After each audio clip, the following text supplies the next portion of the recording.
gonna build us a mountain. Build us a mountain. The Joker is me. The Joker.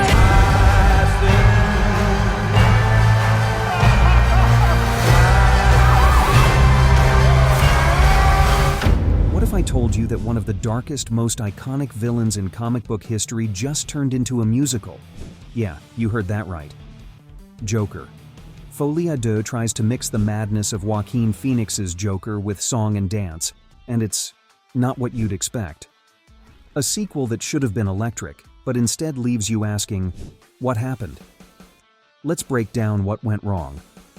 Before we dive in, if you love honest, no-nonsense movie reviews, hit that subscribe button and let's get into it. The concept. A musical Joker? Alright, let's talk about the concept. Joker. Folie Deux is not your typical comic book movie. Todd Phillips takes a massive risk by turning this into a musical. Which on paper, sounds wild, right? I mean, Joker's infamous stare dance scene from the first movie was already a viral sensation. You'd think a musical format would make sense, but unfortunately, it's not quite that simple. The film opens with a Looney Tunes-inspired animated sequence titled Me and My Shadow. If you didn't know any better, you'd think you'd stumbled into a completely different movie. While it's a clever nod to what's to come, it feels tonally disjointed from the rest of the film. And this kind of imbalance carries through the entire movie. What we get is a courtroom drama with a few scattered musical moments that never quite gel. Phoenix and Gaga, a winning duo?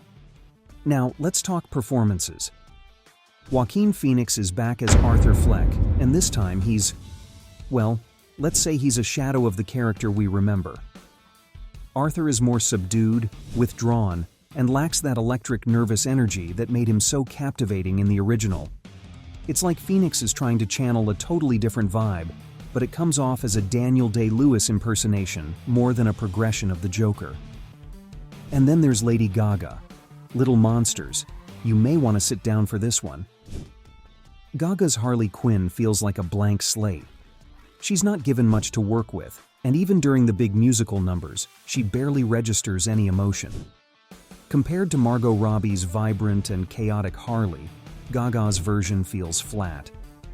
I was really hoping for more spark between Phoenix and Gaga, but their chemistry was seriously lacking. The musical numbers, off-key and out of step now, let's dig into the musical aspect. This is where Folie Deux really stumbles. With Joker, you expect chaotic, frenetic energy, but the musical numbers here feel completely out of place. There's a tap dance routine from Phoenix, which sure is impressive. But beyond that, there's no real choreography. And the song choices? Yikes.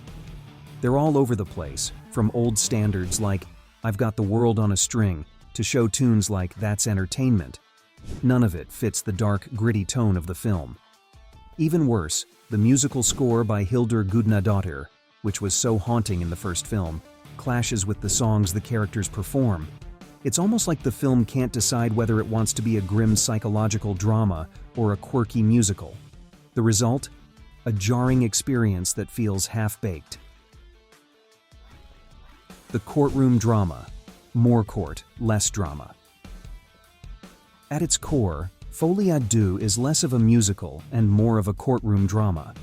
Arthur Fleck is on trial for murder, and while this should be the film's dramatic anchor, it's surprisingly underwhelming. Bill Smitrovich plays the presiding judge, who tries to keep things in check, but even his no-nonsense attitude can't save this part of the film from dragging. The climax of the trial, if you can call it that, is Joker sitting on a stool, smoking a cigarette. There's no dramatic closing speech, no final twist, just anti-climax.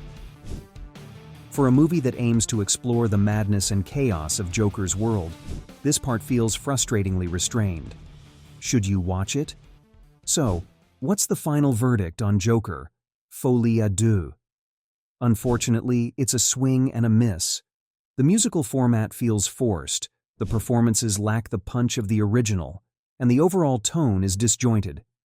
For a movie that had so much potential, it's disappointing to see it fall flat.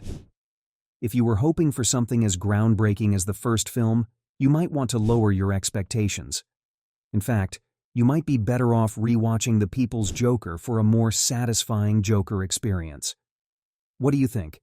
Are you still excited to see Folie Deux? Let me know in the comments, and don't forget to like and subscribe for more brutally honest reviews. Thanks for watching, and I'll see you in the next one.